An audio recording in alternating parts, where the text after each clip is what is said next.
Hey guys, welcome back to my channel. As you can tell, I've got an absolute legend with me. Thank you so much, Kev, for coming on my channel today. I'm really looking forward to this. I know we've spoken about it for a little while. Hey everyone. Thank you for coming on, Kev. How are you doing? I'm fine, thank you, little soul fan. It's a pleasure. I think I put out there, what is it, a month ago? How come everybody else is getting on your channel and I'm not? And look, you made it happen. So that's nice. So that's Oh nice. no, I'm just really grateful to have you on because in the community as well on YouTube channels you're always so positive, and I guess when we're not doing good it's hard for people to be positive, but you're always positive and I absolutely love that. I Hi try. to I everyone. Hi try. Tammy. Hi to everyone in the chat. So in the video, me and Kev just spoke about before. I think we'll talk about Kev's time at Arsenal. Because for me, as a younger fan, I think for me it'd be interesting to know. And yeah, we'll talk about Arsenal. We've got the game coming up on Wednesday, which is very nerve wracking for me. I'm like trying not to think about it, but it's coming up soon. But I thought I could start this video just by asking you, growing up for you, I know you came through the academy and I know when you came that way. So who were your like football heroes growing up? Really good question, little soul. I grew up in South London, Brixton, and in the 70s. And my footballing heroes, especially at Arsenal, I've got to say, were Liam Brady and Frank Stapleton. They were my two favourite players at the club at the time. Obviously, growing up as a kid in Brixton, the likes of Pele were like, you had you looked up to those guys, Big Yeah. Cyril Regis and the 3 Degrees at West Bromwich Albion. Anybody who looked like me, you know, and had got their Clive Best and all that, you kind of followed these guys because you never saw a lot of brothers. I call them brothers. You never saw a lot of brothers who you could relate to up there. But I've always been an Arsenal fan. My I got older brothers, and they supported Arsenal, so I had no choice. And but I loved it. I took it to. They supported them. I took it to another level as a kid, you know, and Yeah. and it's such an amazing club. I first went to my first game, little Soph, in 1977. I was 7 years old. My mum didn't know that I went because She knows now. she I couldn't tell her. I couldn't afford to. There was probably about six of us. We couldn't afford to get in, so we clubbed together, bought a program, and we waited until they opened the gate for the North Bank to let people out, and we went in. And we scattered, like, so they couldn't find us, type of thing. But it was when you got at the top of the North Bank and you look down and you could see it's like a snooker table, the green of the pitch. Honestly, it was mesmerizing. So it was I, an incredible time to be an Arsenal fan. And that same day, little soul, believe this or believe it not, we played Middlesbrough that day. Graham Souness scored for Middlesbrough, and Frank Stapleton, I think, scored for Arsenal. And Tottenham got relegated that day. So everybody had the little radios and stuff. So you can imagine it was like a party atmosphere. It was brilliant. that's incredible. And that was my first ever game. It was special.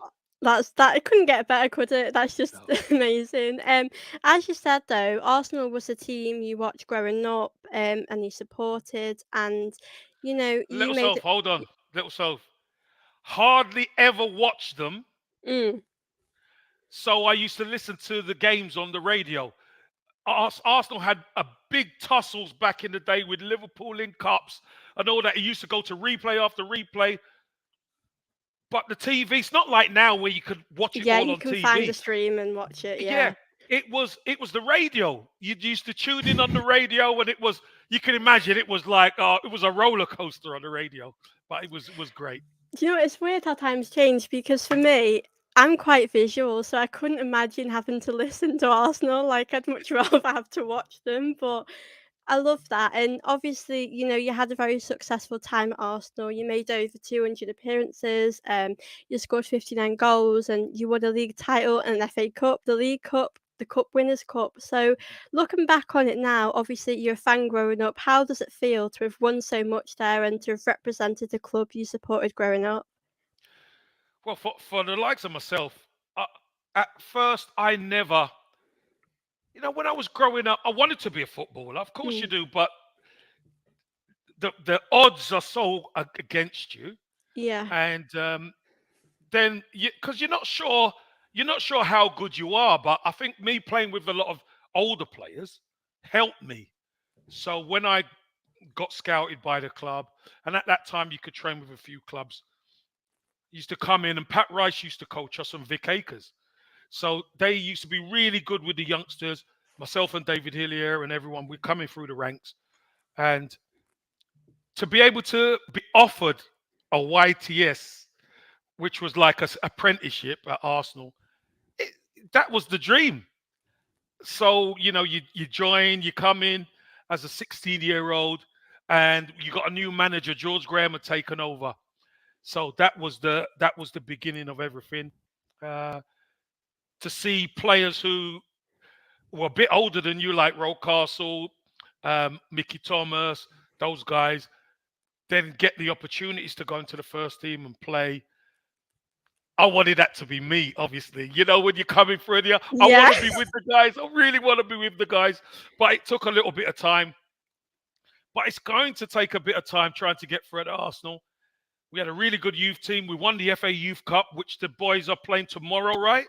The youth team are playing tomorrow. Believe you me, I so hope they win it, because it will change their lives.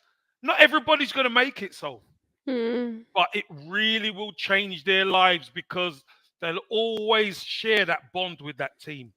And to then be able to come through and make my debut at 18, go on loan and come back and watched 89 at Anfield. Believe you me, little soul, that was that week.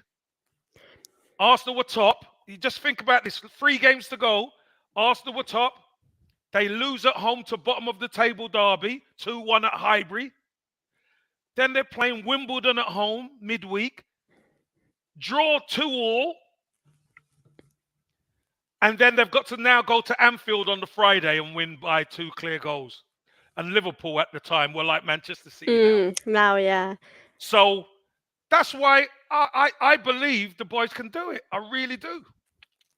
Yeah, I agree. I think anything is possible. I think the team know obviously how much that game means to them. I think, yeah, hopefully we can do it. And I just love hearing about your stories about that, because I guess as a fan it must have felt quite surreal, actually playing for the club you supported. Like you Yes. said, not many people make it, unfortunately, but to do it as a fan as well, I couldn't imagine how like surreal that must have felt. Well, the crazy thing is, little soul, every game I needed about 40, 50 tickets, because the, the whole of Brixton used to come up. Honestly, it was crazy, because all the boys supported Arsenal in South London. So they always used to come up to the games, and it used to be, everyone used to welcome the family and stuff like that. It was incredible. And to win my first league title at Highbury,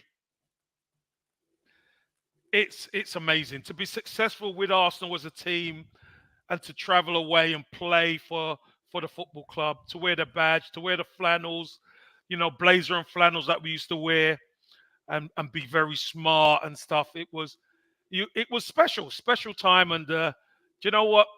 No one could take that away from me, little soul. Nobody. I cherish that like my own heart, honestly. I love that, and I think, like, with Highbury as well, obviously, as a young fan myself, I didn't get to experience that, but I just love hearing people's stories about it, because it felt like such a, like, special place to play at, or as a fan to go and watch the team, and obviously that was where our successful years were, and hopefully the Emirates will have that soon. Like, out of all of your achievements at Arsenal, which one meant the most to you? Uh, I think getting in the team, Yeah. um, making my debut was an unbelievable. Uh, and funny enough, little self, it was against Everton. I made my debut away Wow.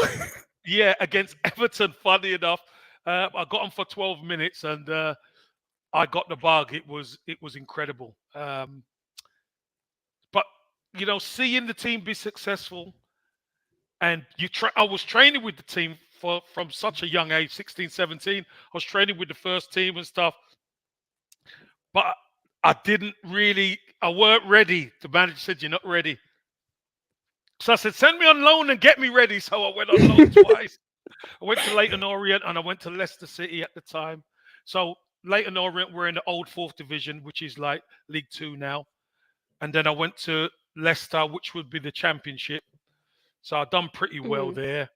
And I came back, and then um, 91. I played some games, and then 91 really was the time where George Graham started the season. He said to me, make sure you're ready because, we're going up against Liverpool. Liverpool had just won the title back from mm. Arsenal. And he said, make sure you're ready for January, especially. So, I had fire in my feet. So I did.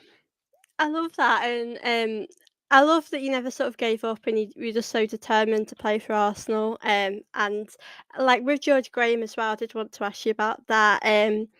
I do know quite a bit about him, but I'd love to know, like, for you, what it was like playing under him. I know he was very, very successful, especially with the '89. That was probably, I think for me, I did watch the documentary. I even cried. I just thought it was such an incredible documentary, and as fans, it would have been a great game. I've always been under this impression with George Graham that he is quite brutal about things, Tough. and he It's doesn't tough. take any crap. And It's tough. Yeah. yeah, so what was it like for you, like, being playing under him? Do you think for you, I know you played under a few different managers, but do you think he was one of the best managers No, you he's the played best. under? Mm, Not one. He's the best. He is the best. So there's some managers who are observers. They let the coach take the training and they watch. George Graham was so hands-on. He took all the training. Obviously, the coaching staff were involved, but he planned the training. He took all the training. I mean, for us, this was a double winner. He'd played for the club. He knows what the club's about. He knows what the press and the media are like with us. mm, So he just knew what to do every step of the way. He knew how to say things to you. He knew how to challenge you. And me being from Brixton, I needed the challenge. Trust me. I didn't need anybody weak. I needed somebody strong. And a lot of the youngsters, because we were all young, we needed a strong leader, and that was him. He knew what he wanted, and he said something to us, which I think, you know what, I would love it if Mikel Arteta could say to these guys. George Graham said to us, nobody likes losers. Nobody likes mm. coming second best. You come second, you might as well be nowhere. He said, Yeah. we only want winners because you know what? The winners are the ones who are remembered. You remember certain players, but those teams who win, they go in the Arsenal Hall of Fame and they live forever. And he said, so what type of players do you want to be? And everybody, yeah, we want to be winners. So that's what it's about. It's about being winners, learning as well. You've got to learn, but you've got to win. If you want to play for the Arsenal, you've got to win. That is so true. Like, if you come second, no one's gonna remember you. Like for us this season, if we come second, it'll be about Man City and what, like, the players they have. So I think for me, that's why it's important for us to win. So the players do get the credit they deserve, like the Sakas, the Martinellis, and I think for me with like George Graham, in some senses, I do sort of see a bit of a similarity with Arteta. Obviously, I do think Arteta has a lot of standards to live up to with what George Graham would and how he changed the football for Arsenal. And yeah, I think for me, George Graham, like, I think if I was ever a football player and I played under him, I would just be scared of him. He just seemed so like strict, and I think if he would ever tell me off, I'd probably just cry. So No, you'd have you, to deal with him. but you know what, little self? Here's the thing.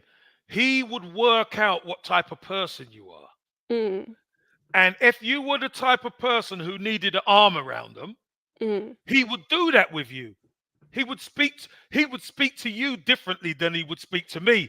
Yeah. He'd say, Kevin, you make sure you get going. He'd crack the whip at me, But for some, he used to put his arm around them, make sure they're in the right frame of mind, because that's what a good manager does. He's got to know his squad and what makes them tick. And he was very good at it.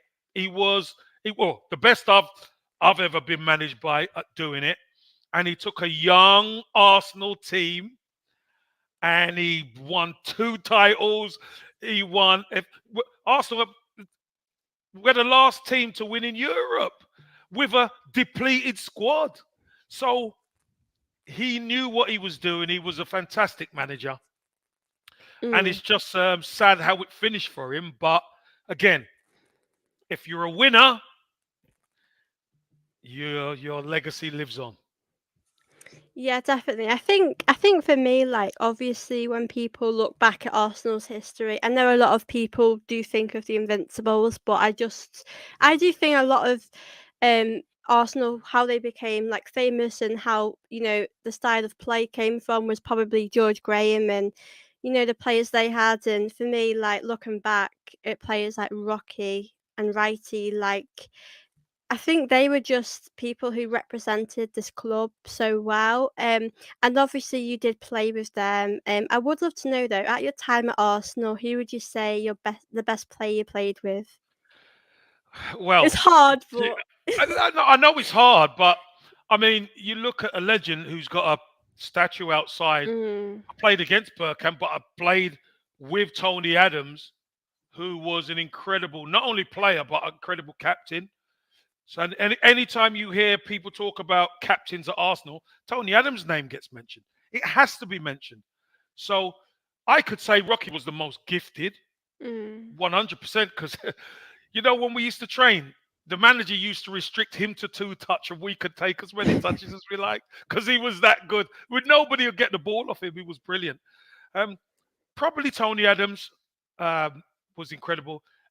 I'll tell you a player who came in who I connected with straight away was Anders Limpar, the Super Swede. He came in and he was electric, small, but had a fantastic footballing brain. And I was on the same wavelength as him straight away. We've had some fantastic players. I mean, Ian Wright was ridiculously good as a striker. We've had some. I've been blessed to play with some top players, but probably Tony Adams at Arsenal. Tony Adams was the man. yeah, you've just played with so many amazing players, haven't you? Really, with Well, like I right. don't want to. I don't want to deny Dave Seaman as well, because Dave Seaman was incredible. He really was. But Tony Adams. Uh, Honestly, some players you've played with, it's just incredible. Like especially with Righty as well, and do you know, for me, like, I just always believed that, like, Rocky deserves a statue at the Emirates. I think for me, as like a young fan, a Yeah, lot of people wouldn't expect me to say Rocky is one of my favorite players, but I think for me, like, because of like how much he loves this club and what the club meant to him, like, I think when he left, he was like in tears because he just didn't want to leave Arsenal.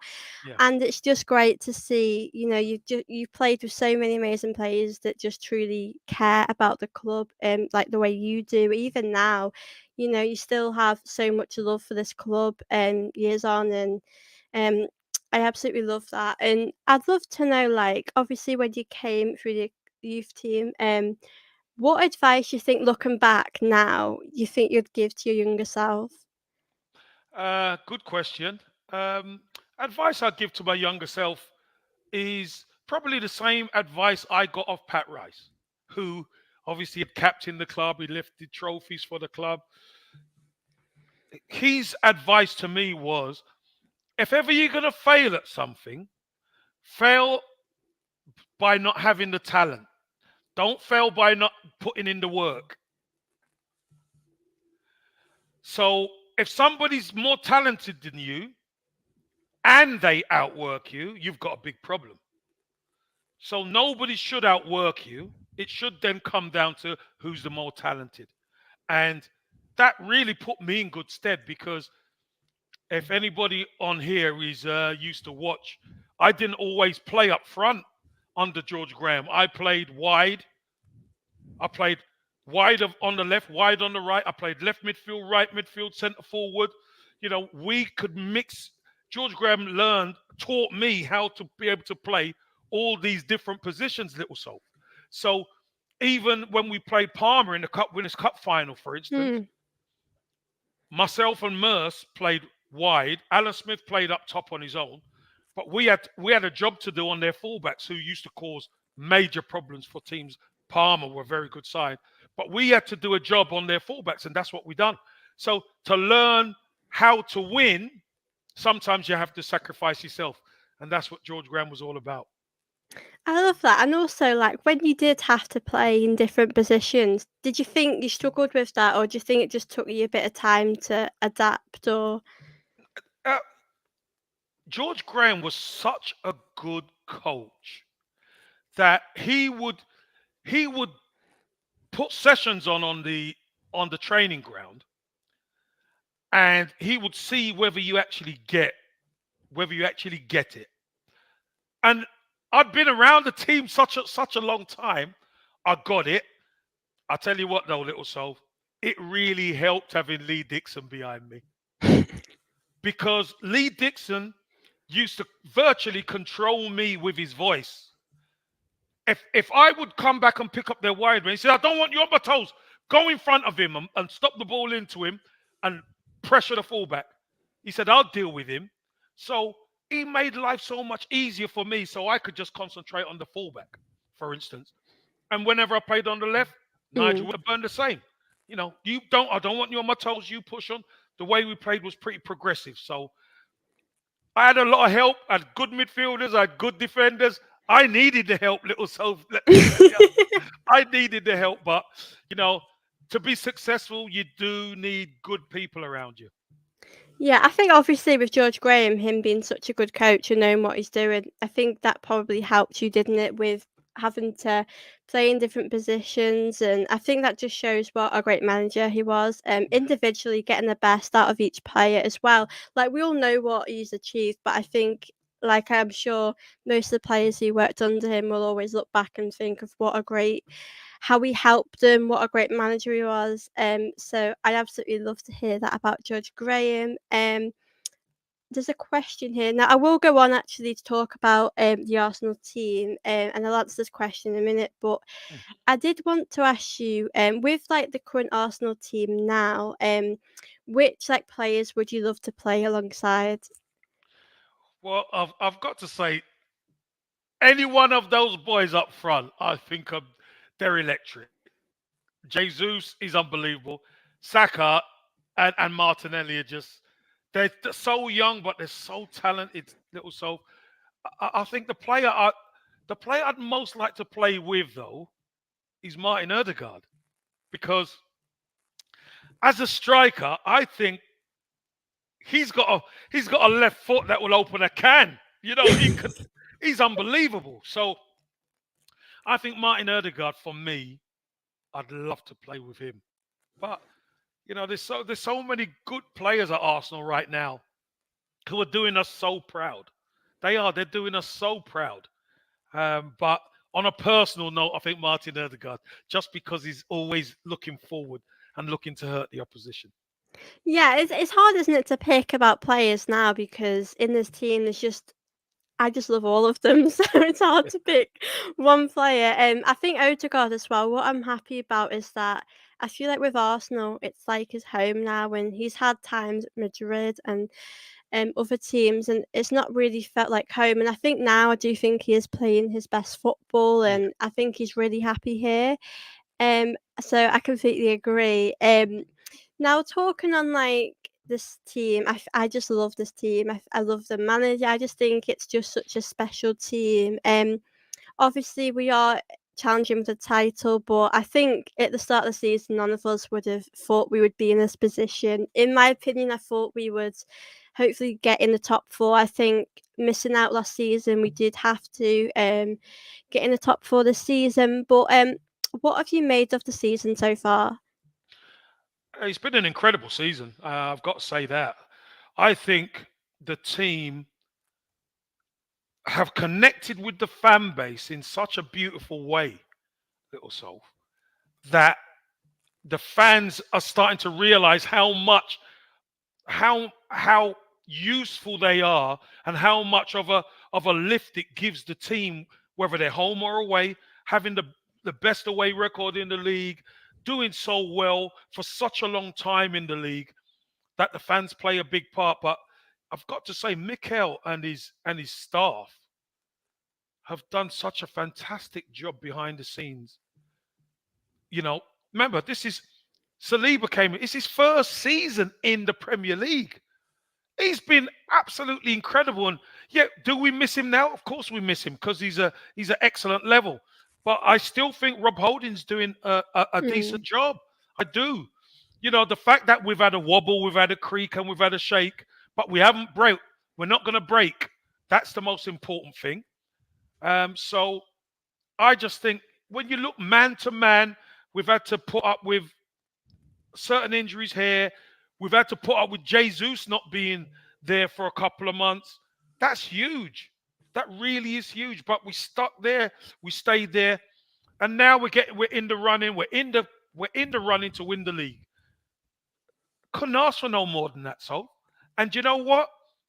Whether we win it or we don't, the key to all of this is we get the opportunity to strengthen our squad with real quality. That's what we're going to need, because we're going to be going in the Champions League. We're going to be having to play a strong team in the league as well. And then we're going to need players to get minutes in the cups as well. So we're going to definitely have to beef our squad up.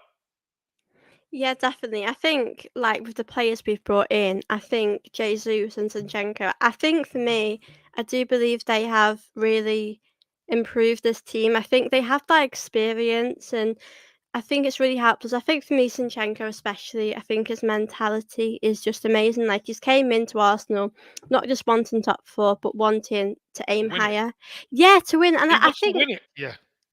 like that is the right attitude to come like to Arsenal with, and I suppose because we've not really been successful in recent years, I've sort of just wanted to get sort of top four. I think for me, getting back in the Champions League is what I want to see, because I know last time we were in the Champions League, we did struggle. We did in some games get battered, which was hard to watch. But I think now I just see that if we obviously strengthened in the summer, which I do see us doing, um, I think we could really compete in the Champions League. And I think it will be disappointing if we don't win the league. I think it will be hard to take, but I think if we put up a good fight against Man City, I will feel proud. Like, I don't want, obviously, Man City to batter us. I hope we can, like, stay in the game. I think for me, that's what I want to see. Obviously, I think a lot of it does, with the league, it does sort of rely on that Man City game. How are you feeling about, like, winning the league? Do you believe we can do it? Because I think for me, I've just seen so many fans give up, and I'm still like, I still believe. But how are you feeling You about it? know, I listen. The team the team haven't let me down. That's one thing I could tell you. This team haven't let me down. We can win it. Obviously, we have to go there on Wednesday, and we got to make sure we go for the victory, not a draw. Mm. I want us to take their title away from them. Is it going to be hard? Of course, it's going to be hard, little soul. But do you know what? Winning a league is hard, and games where you think are easy, they're never easy. So I want this team to get what they deserve. They deserve to be, in my eyes, they deserve to be champions. But nothing's ever done on paper. You've got to do it on the pitch. And I just want the boys to get back to attack mode. And I want them to go for City. I want them to go for City, because I think we can beat them. In fact, I know we can. Whether we do or not, but I know we can beat them. Yeah, I agree. I think obviously with the injuries, I think Saliba for me, having him out, it does make me a bit cautious about the game. I do think Rob Holding, I just think it's easy. I think he's an easy target. I think people are giving him quite a bit of stick. I don't think it's all his fault really. I don't think much of it is. I think recently we've not lost, which is good, and we've still found a way to fight back, which is really good. But I think for me, like in midfield, that's the thing I'm a bit anxious about because I think Partey has been brilliant this season, and like I think it's okay for players to have a bad game or two. It's just natural for that to happen, but I just sort of worry about the midfield. Because they're so Obviously, good in midfield. yeah, exactly. And obviously with Xhaka, hopefully he'll be back. I think he Mm. was very missed the other day. Yes.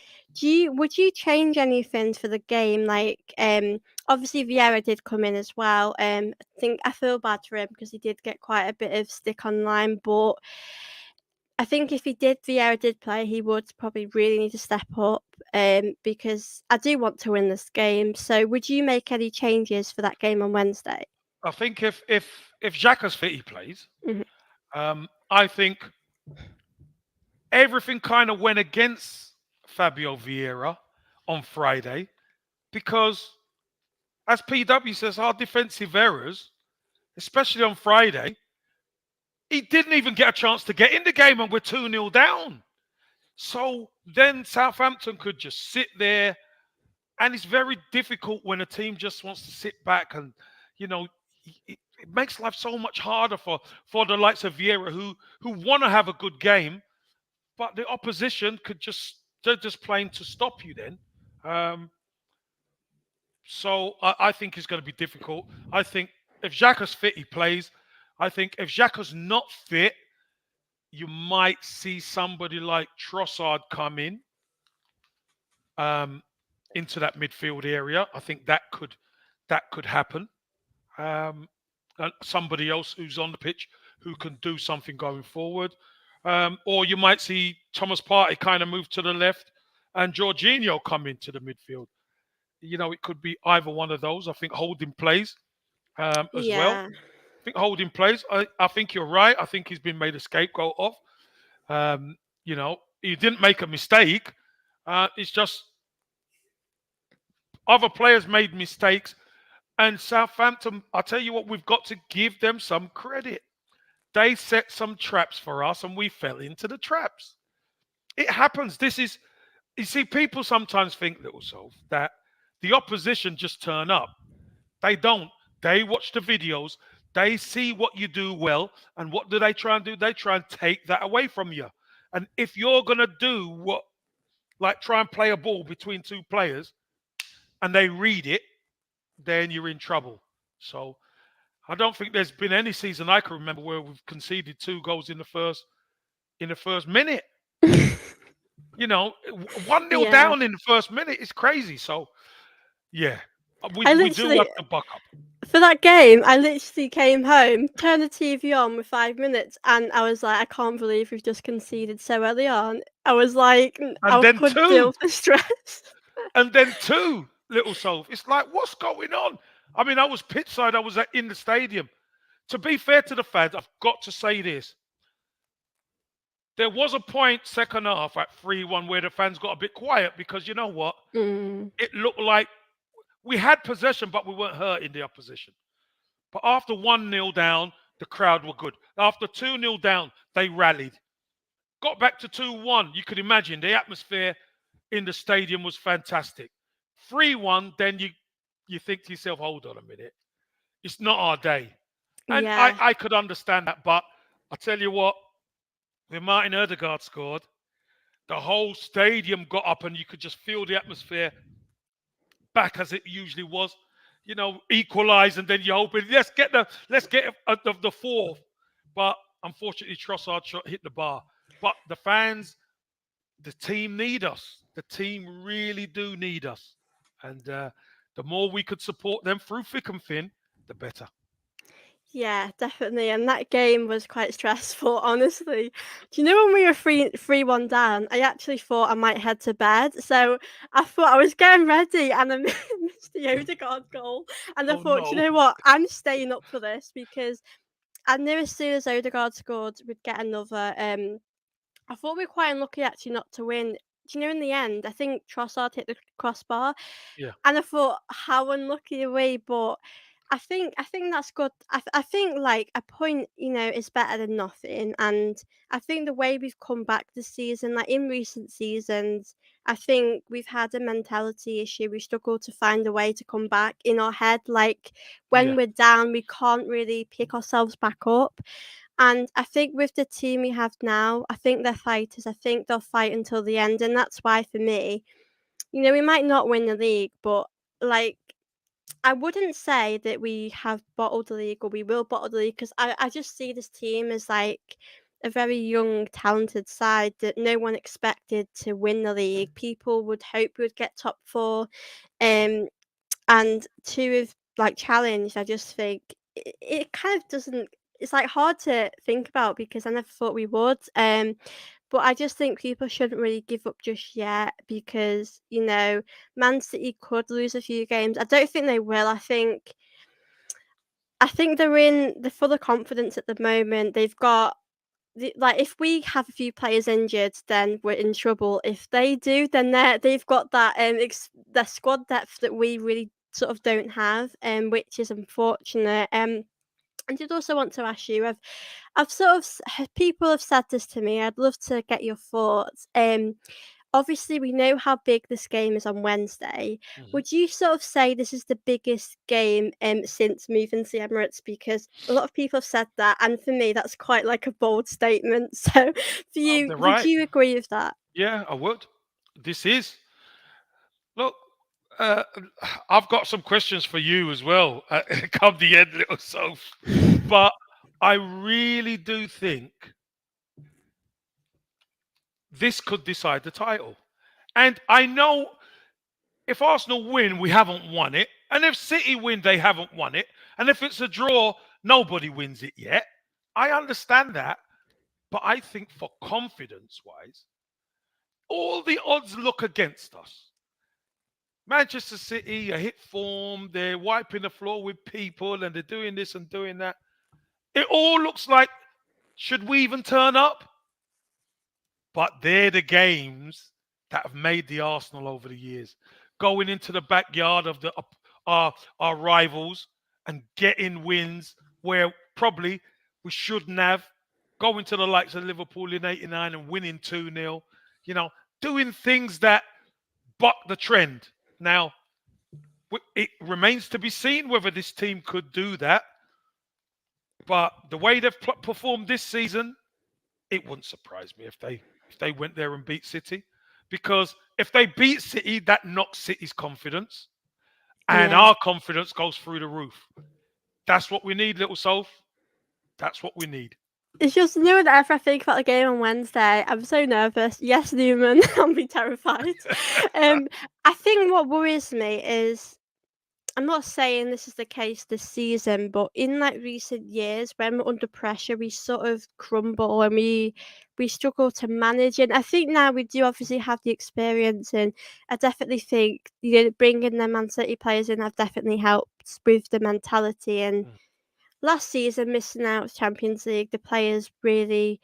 I couldn't tell how much, how disappointed they were with that. So I think like this season they've probably used that as like motivation because they won't want to be in that position this season again. So I think they'll probably I think we could get up something at Man City, but yeah, I'm not really giving up just yet. I know Good. you do have some questions for me as well, but I wanted just to ask you one more before we get into that. Is I'd love to know like what your all-time starting 11 for Arsenal would be. Like it can be some players now, some players from the past. Who are you picking? No, I'm picking nobody now. I'm going all from the past, right? I'll go all from the I don't past. blame you. Yeah, I'll go all from the past because the players now are trying to build their legacy. Yeah, they've not really won. Some players haven't won things, They're so trying it's to build yeah. it. Although I love them so much, they've got their careers in front of them. The guys I'm going to be choosing from have got the gongs and got the titles and got Player of the Year and got all this kind of thing. But look, the the most famous back five that Arsenal have ever had was made up of two Stoke players, a Wimbledon player, and a captain fantastic, and Dave Seaman. So I'm biased. I know the Invincibles were incredible. So Campbell, Colo, Toure, those guys, Ashley Cole and Loren, I know they were superb. But I just think as a unit, Lee Dixon, Nigel Winterburn, Steve Bold, Tony Adams, with Dave Seaman behind them, absolutely incredible. Honestly, absolutely incredible. So that's the back five taken care of. Midfield is is a key area. Now I've got so many players to choose from. Trust me, I could choose so many, but do you know what? I'm going to go with a, a dream midfield for me. I'm going to go with centre midfield, Dave Rocastle and Patrick Vieira beside each other in there. Because believe you me, with Patrick Vieira behind him, Rocky on the ball, he could go and do his thing. That'd be amazing. Wow, wow, incredible. Um, on the left-hand side, I'm gonna go with Paul Merson on the left-hand side of midfield, and on the right-hand side, no Matty K, no pops. Sorry, no pops. Listen, I fill the bench with all the guys. Don't worry about they're all in the squad. But the first 11, one of my favourites, I've got to say, was Anders Limpar. He was one of my favourite players, and he plays on the right. And the front two, I've got to go with Ian Wright and Dennis Bergkamp. That's what I go with. I So love that. that's the 11. It's a bit of mixture, but I think that side would be really, really tough to beat. That team would definitely beat Man City, I'm telling you. But yeah, Kev has actually got some questions to answer me. I think there was a question that Ryan asked before, just before. Yeah, do you want to ask it? Yeah, Yeah, ask I'll it. try and find it if I can find it. It's probably so. But yeah, Kev would be asking me. Um, oh, here it was. Um, does Kevin think what Arteta is doing with building the squad is similar to how George Graham built his and installing like similar traits to the team? Yeah, I do. I think it is. I think it's they're doing it differently because when George Graham came in, Arsenal were kind of in transition. But just think about this: George Graham went and bought Nigel Winterburn from Wimbledon.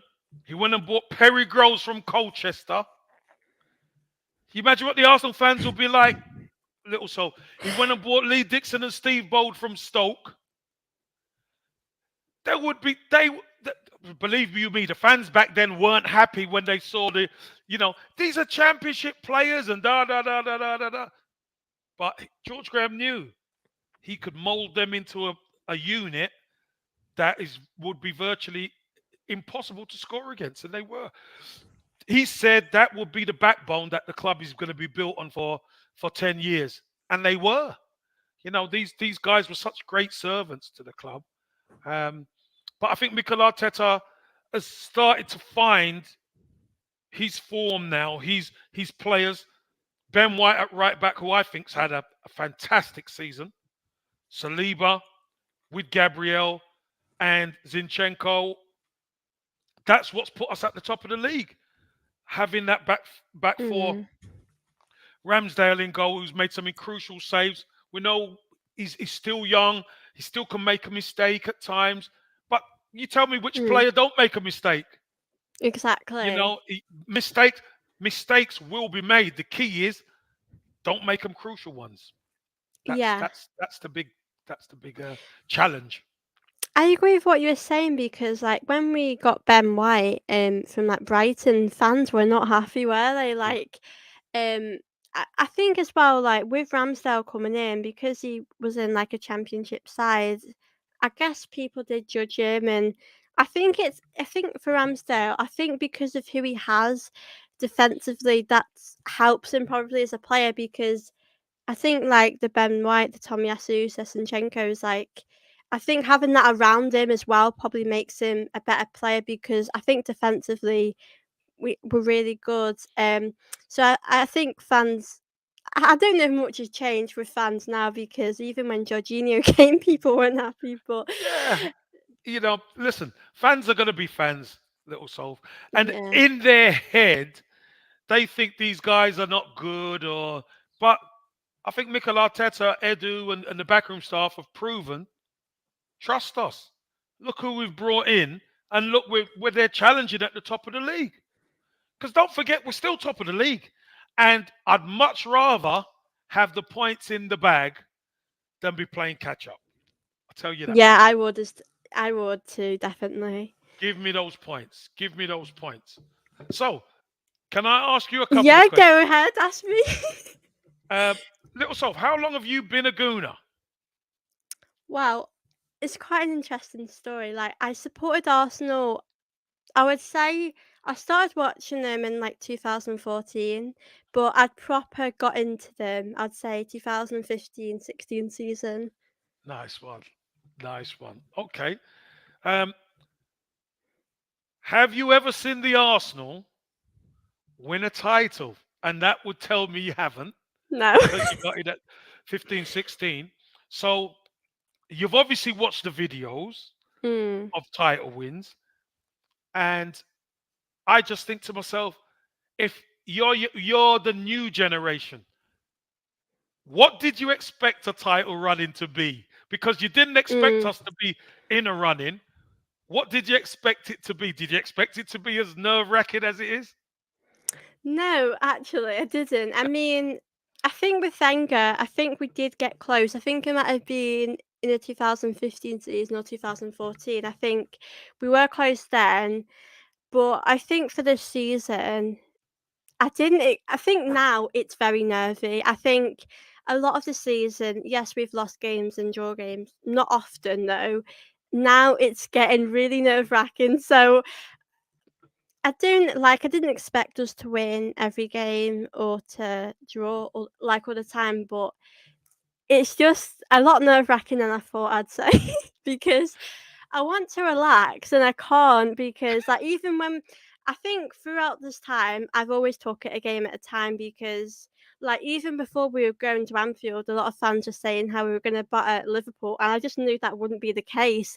Going to Anfield is always a difficult place, Yeah. and I just knew that wouldn't be the case. So I think for me, I expected things right now to go a bit better than they have. So it's just a bit of a nervy time, really, at the moment.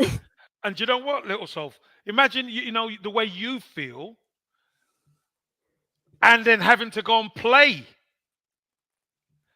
against an opposition.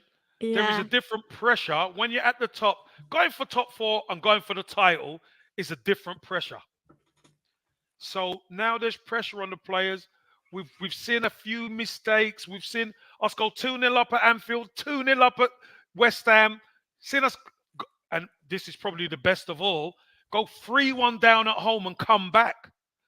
So that tells us there's some fighting qualities in this team, which I think is fantastic. Who's your favourite player right now, Little Solve? Like in the Arsenal team right now, Yeah. everyone knows how much I love Saka. I'm just like his number one fan. Do you know what it is? I think for me, because he's one of our own, I think that makes me love him even more. But I think for me, what I love about him is like with the Euros, like missing a penalty, it took a lot of courage for him to do that. And when he sort of had all of that racial abuse and how he's bounced back from it, and obviously the other day he did miss a penalty, but up until that point he's like scored most of them, and I just love his attitude. I love, whenever he plays for Arsenal, I think it's always guaranteed that he will always put in like an 8 out of 10 performance, like a really good performance. And I love how much he loves Arsenal, but it's obviously hard, really, because I like Odegaard too. It's hard. We've got so many amazing players Likeable, here. likeable Yeah, players as well likable now, isn't it? players. I do must say I do like Ramsdale though. I think like when people ask you about your favourite players, a goalkeeper sometimes won't be your first option. But I think for Ramsdale, I think his personality is quite likable. I think he's done really well. I think, you know, it might not have worked out if you look at it. He came from a championship team to the Premier League. It's a big difference. And Mm. when you come to Arsenal, there's a big standard and you do have to reach that. And I just think he's just took it in a stride. He's done really well. But yeah, I do love all the Arsenal players. It's hard to pick. Well, I say Saka's number one, and you got 10 Yeah, plus players as once. number two. That's what I'll say. Now, this is your last question, but you're gonna have to put your thinking cap on. Okay, I'm gonna have to think. So, your top three favorite games, Arsenal games, what you can remember. Well, well, when I started supporting Arsenal, I think for me, I can't really remember what year it was. It might have. I think it could have been maybe 2017 or I can't remember. But winning the FA Cup with Wenger, I think it was against Chelsea. I think 2-1. Ramsey scored. I Yeah. think at the end, but because that was my like first time, you know, supporting Arsenal, us winning something. It it felt special, but at the same time, because I wanted more and we sort of didn't get more, it was quite hard. But I think for me, I do see it differently when it comes to Wenger's last few years at the club. I think a lot of fans obviously wanted him out, which is like their opinion, and I think a change at the club was good. But I just have good memories about Wenger's last few years because of like, you know, winning the FA Cup for me, I think it's a very good competition to win. Still a big competition. Yeah, Yeah. I Yeah. know, like obviously the Premier League, the Champions League, people look at that as the biggest, which I understand. But FA Cup for me, I think that's still a big trophy. So I'd go there. I loved it when we beat Spurs under Uni Emery, 4-2, I At think the it was. Emirates. At the Yeah, Emirates. Yeah. that was. Oh, I just love all of our games against Spurs. That one was just I mean, obviously I didn't go to the game, but obviously watching on TV, the atmosphere seemed electric, and it was just such a good game to watch. Obviously, come back to beat Spurs, and yeah, I mean, any game winning against Spurs is brilliant. But um, does it have to be one I've watched like since I've supported Arsenal, or can it be? Anyone, your three favorite games? No problem. Well, I always do say the '89 because like, I just think it's hard to, like, process because it's so amazing how we won because leading up to the game, people expected us not to win. It was all on Liverpool, and when I watch it, we went into half time, I think it was 0-0, and it felt like when I was watching it on a documentary, it felt like, I just don't know if we're gonna do this. And then we obviously scored 1, and then right at the end, we do it, and It's do you know what incredible, as isn't it? well, I think with that is when, you've scored at the end, how could you keep that composure? Because for me, when you've done it, it's like I wouldn't emotionally, I'd just be too excited. It'd be hard to just stay calm through that moment. Yeah, but you got to. You see, this is the thing, little self. You've got to finish the job because scoring the second goal, you've got to finish the job. Because if I you just don't don't, know that how you would. Liverpool team. Because don't forget, if you start getting emotional, and then they Yeah, go down the other end and score, you don't win. So a bit of focus, and you still got to. That's what being a professional is. And know your job, do and see it through. And I will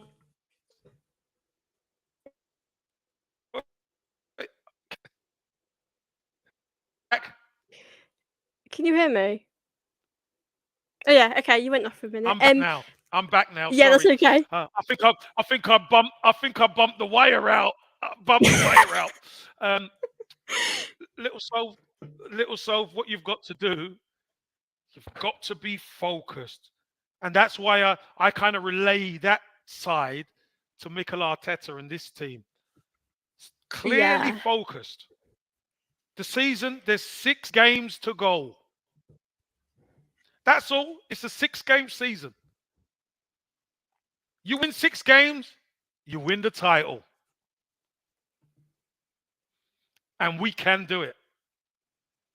Do you know what though? I'd be terrible because like in games, like when you score right at the end, I think to myself, if I was a football player, you've got to be composed, like, you just have to be, because like you said, they could score at the other end, but it must be hard sometimes, say for the players like Saka, Smith Rowe that really love the club, it must be hard for them to just, like, remain calm because if it was me, I wouldn't know I'd just be so emotional, and I know you've got things you have to stay calm, but it must be hard, I think, for players that, like, Well, your score right at first the one, end. your first one is always your hardest Yeah. because once you know how to get across the line, that's where the experience comes, and that's why Manchester City are just like, okay, we could ramp it up now because we know what's coming. For us, it's we're a little bit nervous, we're a little bit shaky, wobbly, because we've never been there before. So Mm. Because but I it was will be thinking. beautiful to get over. Because I was thinking, obviously when like Aubameyang was here and we won the North London derby, I think it was 3-1. Obviously Smith Rowe, Saka scored, and I was thinking like they love this club so much. And I think on the documentary they did speak about how much it would mean to them by scoring in North Yeah. London derby. So they're definitely composed, which I love, but it'd be hard to be. I think sometimes, I know as fans, you can be emotionally invested in it, and for them, they've probably just got to focus on getting that game done, getting it won, and afterwards they can, Yeah. Have the emotion after. Don't yeah, don't put too much emotion in on the pitch because mm, if anything will zap your energy, it'll be being too emotional on the football pitch. And then the opposition start to take over and then the panic sets in and all that kind of thing. So just got to be focused. But yeah. that's my 4 questions all done. I love that. If you guys have also got any questions for Kev, ask away, and I'll try and ask also Newman. I don't know how I would celebrate, to be honest. What about you, Kev? Uh, listen, I tell you what, there would be. I think I'll put on my Mexican hat, saliva hat. Do But you know I what? will Yeah. be I would be opening all the windows and I will be shouting out the window, screaming. I think because it will mean that much to us and our fan base. It really Do you will. know for me, do you know for all the people that have doubted Arsenal, like, say, like the celebration police people that have been like that with us, I would just tweet them and be like, haha, we've won the league. 'Cause, like, there's some people I just love to tweet because I think, like George Graham did say, people like hate us. It's just part of our history. I think that's true. I think we are a very classy club, and people just. I think they're jealous. That's how I feel. Like since I've grown up supporting Arsenal, I think that's what I would say because I think we are a great club, and maybe people are jealous of it. But yeah, I would definitely be over the moon. Be great to win league. Uh, but yeah, if anyone okay. Kevin, who is the best number 9 you've ever seen? And I'm not talking only Arsenal. Best number 9 is R9, Ronaldo number 9. Seen him play. It was unbelievable, absolutely unbelievable. For me, the best number 9 in world football. Um, and he was just phenomenal, especially going to Italy at that time. In Italy, they called him the phenomenon because nobody could stop him. So he was brilliant. Yeah, I love that. Kev, do you now agree we have to play with a left back for our No, last? What's it say? yeah, no. He said, "Do you now agree we have to play with a left back, especially after our last 3 games?" No, no, no, no, no, no. I don't. We're 2-0 up at Anfield. We're 2-0 up at West Ham. That isn't because we've got a left back there. Those are games we could have won, probably should have won, but we didn't. Came back from 3-1 down again. we lose we lose something going forward if we don't play Zinchenko at left back, because Zinchenko creates an overload in midfield that opposition find very difficult to handle. So I wouldn't change it. Do you think though it's obviously hard because, like you said, at left back with Zinchenko, he gives us this like obviously he's got the experience, and I think that's a good position for him to play in. But I do also think with Tierney, I think he's a great player, and whenever he comes on, he does always add something. Do you think Tierney should get more game time, or do you think it's sort of hard because of like how well Zinchenko is playing? I think, listen, I don't think I know Tierney's a good player. We Mm. all know Tierney's a good player. The difference is, little Soph, that Zinchenko knows the system better than any other player. And the fact of the matter is, everyone keeps saying that Zinchenko should play in midfield. No, but if he plays in midfield, Kieran Tierney can't do what he does to make the extra player. That's the difference. That when the extra player comes from left back into midfield, the opposition are stumped because they don't know what to do. Kieran Tierney is a good fullback, but he's more of an up and down fullback. He's not one who is comfortable really being in midfield. And that's most of this season, Soph, is what's given us the edge. Having that extra man in midfield. Why do you reckon we're top all of a sudden and we've been top for such a long time? Why? Because Zinchenko comes into midfield and we dominate midfield, we dominate games, and we end up winning the games. That's why we're up there in a title run right now. Yeah, I think I think like if Arteta did make that decision on Wednesday and it didn't work, it'd probably fall bad back on him. I think as things are, I think I'd probably keep it as it is right now. Obviously Sinchenko at left back, it just works, and I'm happy with that. It's just, I suppose in midfield, I presume Xhaka probably will be back. So it'll probably be him and Partey. Um, who is the best central midfield player you've ever seen? Whoa. Um, Ever. That's a tough one. Um, you could say Zidane. Zidane's up there with the best, isn't he?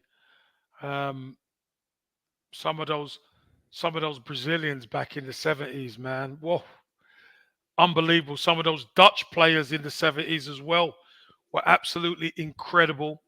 Um, Vieira's up there as a world class player, isn't he? Because Yeah. winning the World Cup with France and then the Euros with France.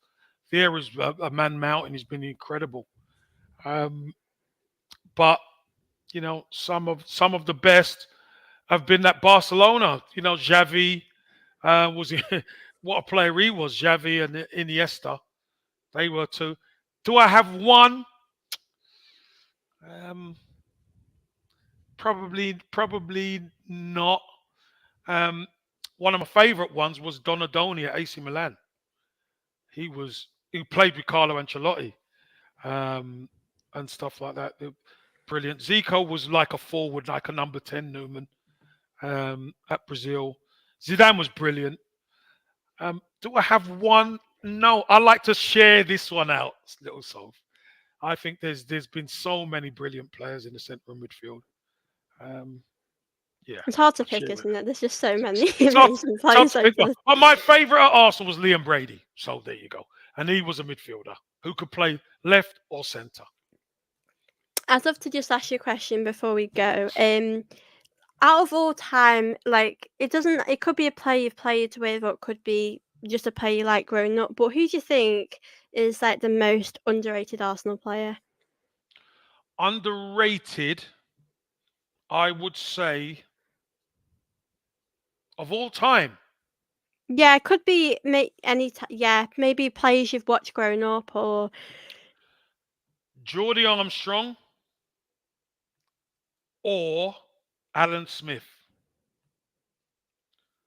Any one of those two,